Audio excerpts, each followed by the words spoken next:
Once again, Hornswoggle and El Torito are going at it. Once again, I do not care. There were a few of you that said, "Oh, but Lee, really, can you watch the match for us that's not going to be able to watch it and tell us what had happened?" And I told you guys politely, no. I think it's silly. I think it's stupid. I think it's a wasted spot. I'm boycotting it because the last time I boycotted it, guys like Dolph Ziggler, a couple other people, they could have been in that spot, but instead it went to the midgets. So, as a way to protest, I didn't check out the pre-show. And hey, some of you guys say, "Oh, it was a good match." Glad you enjoyed it. Really, I mean that sincerely. I'm not being sarcastic. I'm not being a mean son of a bitch. I'm glad you enjoyed it. But for me, that's not what I want to see. Now, we have these two guys going at it again for a pre-show. And once again, I'm going to boycott it because, and I'm hoping that this will happen, that WWE will find themselves to be in a position where they say, we need one more match or two more matches. Here's the problem that I have right here.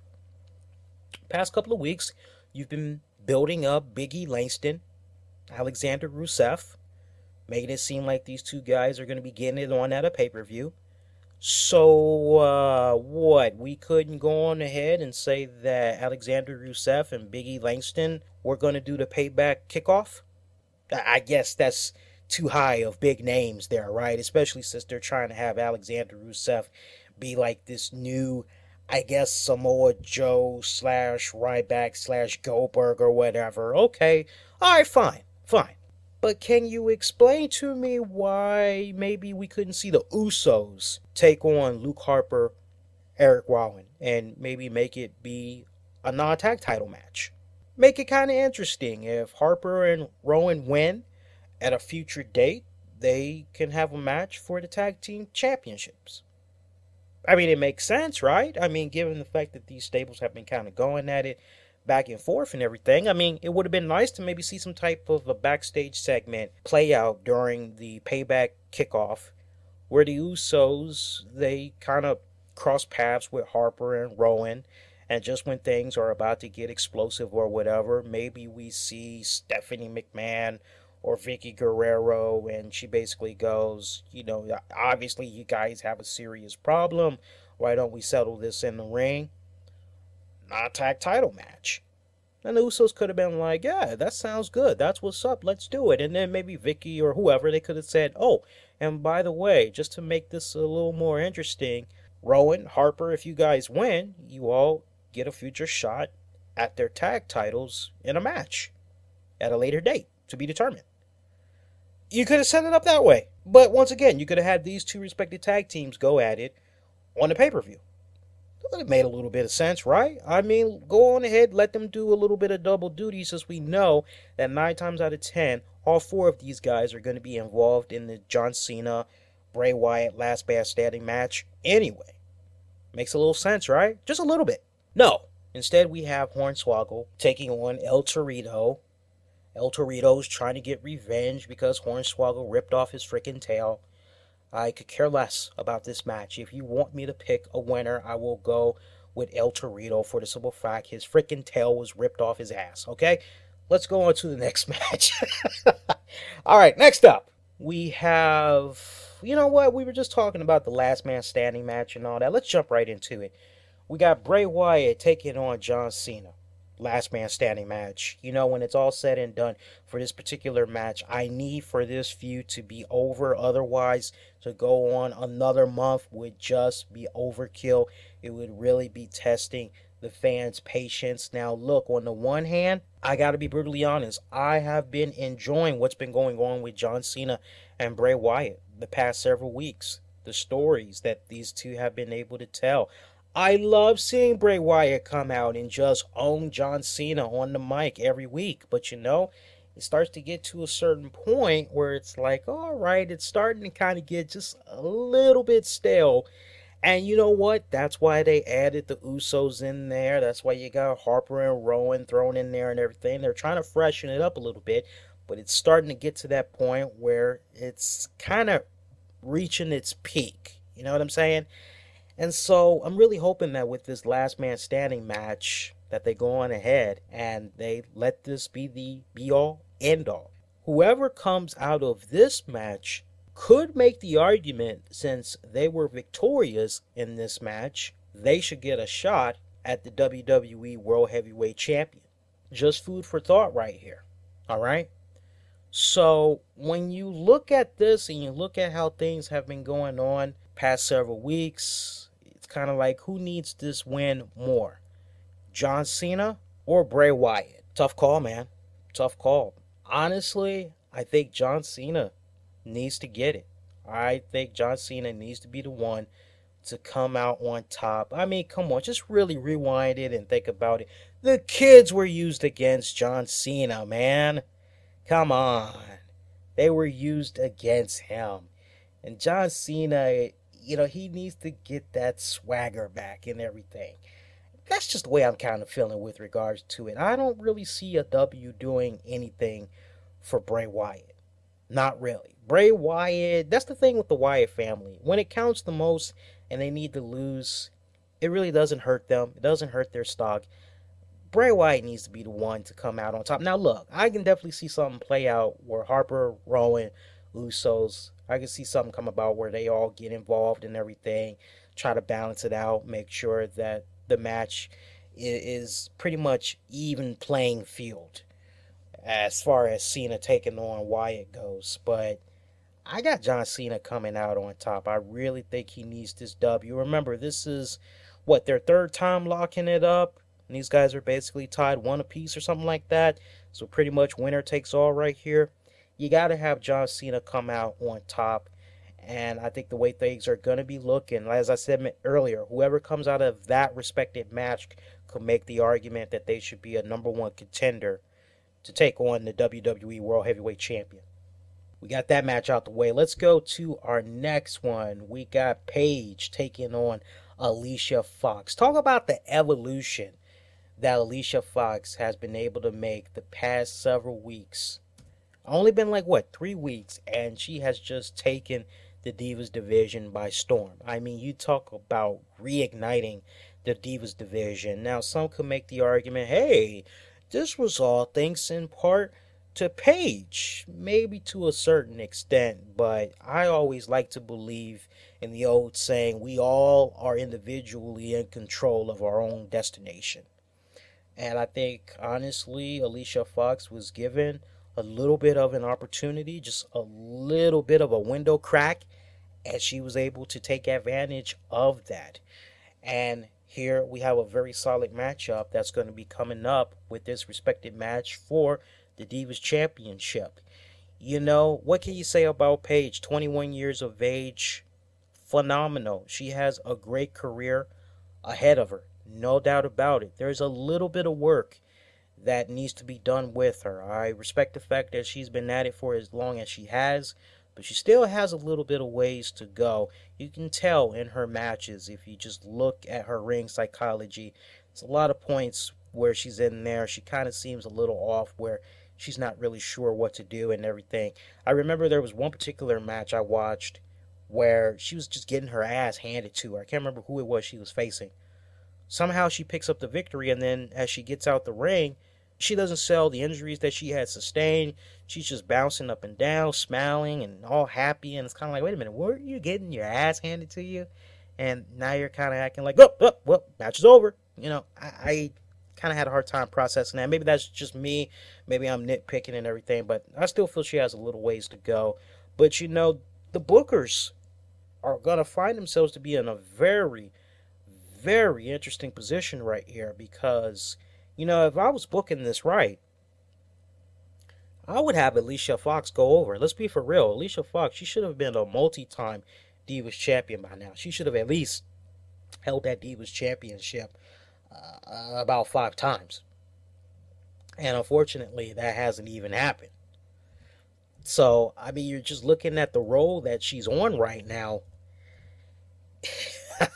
On the one hand, WWE did a hell of a job building her up. I can definitely give them props for that. They've made her out to be this badass mega diva heel that poses a serious threat to Paige's championship currently. All right, it's definitely a big test for her. And I think it's good that they're feeding her to Paige.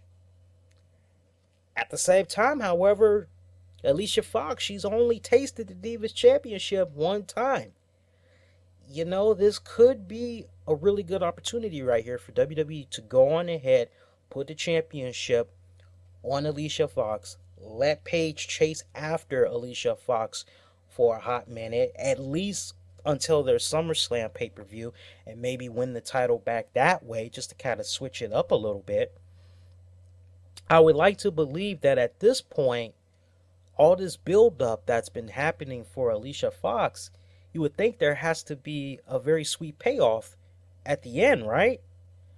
I mean, a lot of us would be so quick to go, well, Alicia Fox, she's got this. She can do this. She can beat this girl. That's what I'd like to believe, but I'm going to go with Paige for the retain. Look for these two girls to lock it up again, though. Let's go on to our next match, which sees RVD taking on BNB. I love getting my initials in there. Let's rewind it, though. It's going to be RVD taking on BNB for the ICT at WWE Payback. That was a good one. I know, corny as hell. But anyway, all right, so we got RVD taking on Bad News Barrett. Intercontinental Championship. We all know how RVD had came about this opportunity as he won this right while winning a tournament. That's the good news, but the bad news is, well, Bad News Barrett. He's the IC champion. This is going to be one of those matches, I think, as far as when you look at the mid-card matches here and you're saying to yourselves, what match is probably going to really stand out the most from the mid-carders? This is definitely going to be one of them. I'm eyeballing this one and the United States one. I think both of those are really going to have the people talking in a big way.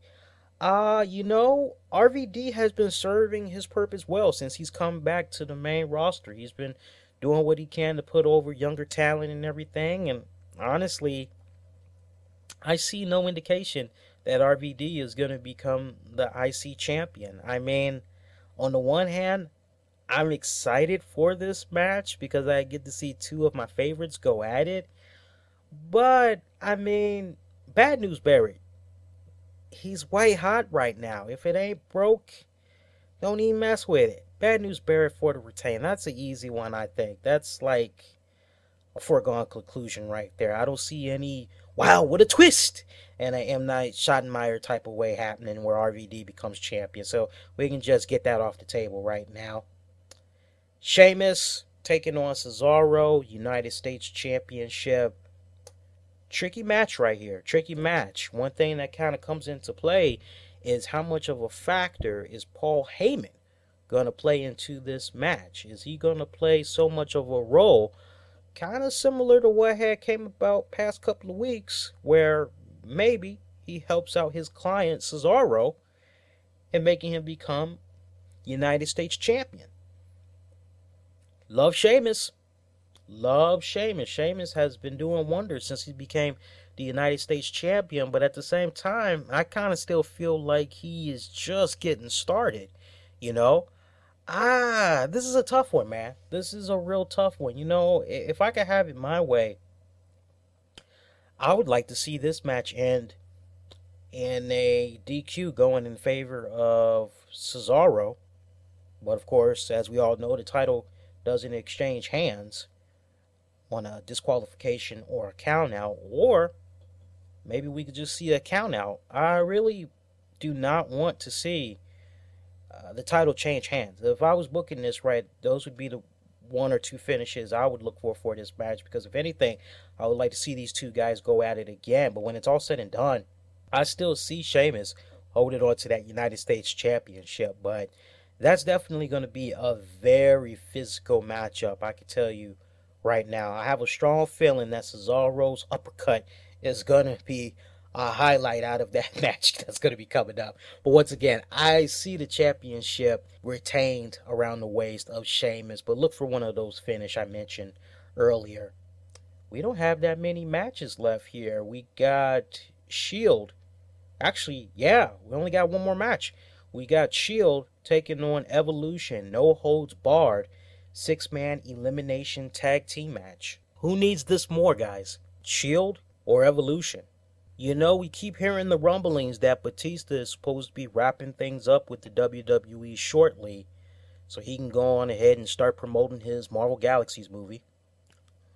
You know, I'm just thinking about the future right now. I'm just looking at the current position that Evolution is in and everything. And honestly, I see Evolution getting the best of the Shield.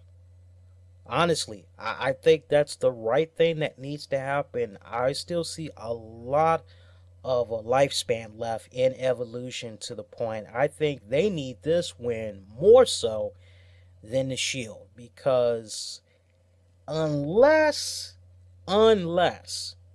we see a scenario play out where Batista makes one more appearance on Monday Night Raw the night after Payback, where basically the Shield, they own his ass and they take him out just like how they did Undertaker, to set him off packing and everything like that. Unless some type of a scenario is going to play out that way, which I'm kind of getting the vibe that we could be seeing something like that play out, which would kind of cause a little bit of crumbling in Evolution. Honestly, I think that's what you guys need to be expecting. I think the Shield is going to come out on top over Evolution. But at the same time, look for some type of a scenario to play out the Monday night after the Payback pay-per-view, where somehow the Shield is able to get their hands on Batista. They do a serious number on him. That will pretty much make Batista say, you know what, guys, this whole Evolution thing was a good idea and everything, but you know what, I'm done. I've had enough of this crap. I can see something like that play out, you know. We've been hearing the rumblings for the longest, and it kind of seems like the way WWE has been operating with Batista, kind of seems like they've just been negotiating with him more and more to try to do these extra dates. But I'm kind of getting the vibe that maybe he's kind of reaching his peak or whatnot. I know some of you guys are probably screaming Evolution needs to win. I don't really see any strong indication of Evolution picking up the victory. I don't see it right now. It's going to be a damn good match, though. I can tell you that much. It's going to be a damn good match. And yes, folks, if and when that does happen, you know, we put a very interesting statistic out there. I had told you guys that, like, since, God, I can't remember the date now, but, like, for the longest time, Triple H, every single pay-per-view match that he's been involved in, he's lost. So if you're kind of keeping track at home, that could very well be the same case coming up at Payback. Real question you got to be asking yourselves is, who's going to get pinned or who's going to submit this time? Batista's already done 2 jobs as it is, last I checked. I think it all comes down to Orton this go around. But I've got the Shield doing the job. Alright, we got one more match to talk about. Looks like we have, well, not really a match, but a segment, if you will, that I think it's going to really end on an explosive note, literally. And that's Daniel Bryan's decision on whether or not he's going to be relinquishing the WWE World Heavyweight Championship to Stephanie McMahon, or watch his beautiful wife, Brie Bella, get fired. I think when it's all said and done, I think Daniel Bryan is going to cough up the WWE World Heavyweight Championship. But I dare say, look for Stephanie McMahon to show her true evil colors. And somehow she is able to devise a plan with Kane. And I think the last burning image that WWE is going to try to put in your minds as you're watching that final segment, as I think that's what's going to close out the pay-per-view, is we're going to see Kane. He's going to have Brie probably up near the stage ramp area or whatever. And meanwhile, Daniel Bryan, he's in the ring with Stephanie, and he's yelling at Kane to, no, Kane, don't do it, Kane, don't do it. And we see Kane just go on ahead, and he just choke slams the hell out of Brie Bella, sends her flying, you know, makes it look real nice and ugly, and you can have the fans just go, holy Holy, you know, it'd be really awesome if they could maybe have some tables set up where Bree is. I'd love to see Bree go through a table, but that's just probably being too wishful right there. But it would be nice to see that spot happen. But I see the pay per view closing out with Daniel Bryan racing over to see what has become of his wife Bree, and then meanwhile he's relinquished the WWE World Heavyweight Championship. That's scenario one. Another scenario that could play out is we could see Daniel Bryan not relinquish the championship. He doesn't think that Stephanie McMahon has the heart to fire Brie or whatever. But you know, the more and more that you think about it, Stephanie just kind of seems like one of those type of people that would be a backstabber. So, I kind of like the idea of Daniel Bryan coughing up the championship and his woman still gets chokeslammed or whatever. All right? This will basically set up Daniel Bryan, no matter how you cut it, it would set up Daniel Bryan in a way where he would take a couple of weeks off to spend time with Brie, and then we eventually see him come back on main WWE programming, somewhat similar to what had happened in like the early mid 2000s, like when Shawn Michaels was getting ready to come back. Remember that one match that Shawn Michaels had with Triple H? I think it was a unsanctioned match, anything goes. Remember how Triple H had put that sledgehammer to the back of Shawn Michaels, and they were like, we don't know what's going on with Shawn, but we'll keep you guys updated on his health as soon as we're able to get more information. It took like about 8 weeks or something like that. They did like a via satellite interview with Shawn Michaels at his home, and they were trying to find out how he was doing and everything. And he basically was like, well, sooner or later I'm going to be 100%, and when I do, I'm going to be coming for Triple H. They could kind of take a page out of that book, do it for Daniel Bryan. I would love to see Daniel Bryan have some type of a unsanctioned match against Kane to get retribution, because I think that's the one main factor that's going on right now is Kane, Daniel Bryan. They haven't had a proper conclusion just yet. Kane's on point. Notice they really have not been utilizing Kane since this whole Daniel Bryan neck thing has come about. I think honestly we're going to be seeing Daniel Bryan in action in time for the Money in the Bank pay-per-view coming up June 29th. You would like to believe, though, that maybe Daniel Bryan could remain champion up until that point, but I don't see an angle like that playing about. I really don't. I would like to believe it, but I don't see it coming about. If anything, like I said, a couple of weeks, Daniel Bryan will be off TV. Then he comes back, and basically he's trying to chase after Kane for the next 2 weeks, trying to get that unsanctioned match and everything. And you know what? The announcement may not come actually about him finally getting his hands on Kane until that Money in the Bank pay-per-view. Because when you really think about it, think about the next pay-per-view that WWE is going to have coming up after Money in the Bank. If I'm not mistaken, it's either going to be Battleground or it's going to be SummerSlam. Now, I'm actually checking my calendar right here to see what the next pay-per-view is.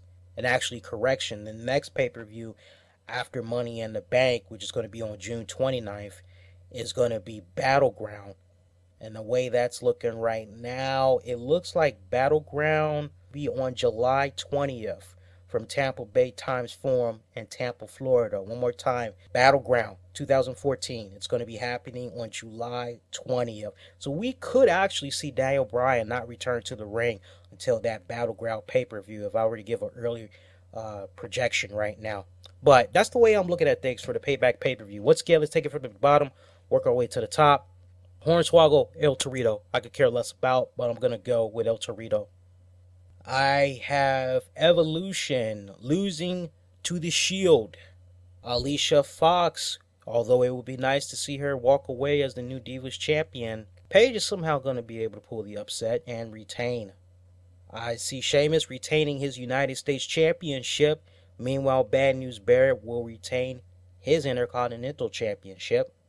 Daniel Bryan's decision, as I mentioned, he will cough up the WWE World Heavyweight Championship, but look for some physical harm to happen to his beautiful wife, which will basically set up a program where ultimately Daniel Bryan will be taking on Kane in some type of an unsanctioned match that could come as early as the Battleground. It could come as early as the Money in the Bank pay-per-view, but I'm leaning more towards the Battleground pay-per-view. Put it to you this way, after they get ready to do that match, when it's all said and done with, I have Kane being off TV for a little bit so he could go promote that See No Evil sequel. Good timing. And folks, there you have it. Hey, one more time, we're going to be doing the WWE Payback post show, Cybercast. You can catch that on Blog Talk Radio and also on YouTube this Sunday night. But yeah, we got that post show. It's going to be coming up this Sunday, June 1st. We'll be coming on at 10:30 p.m. Eastern, or immediately after the pay-per-view has concluded. So do join us. We'll be covering full Fallout, give the pay-per-view an overall review, including you all's great live reactions to the event. All right.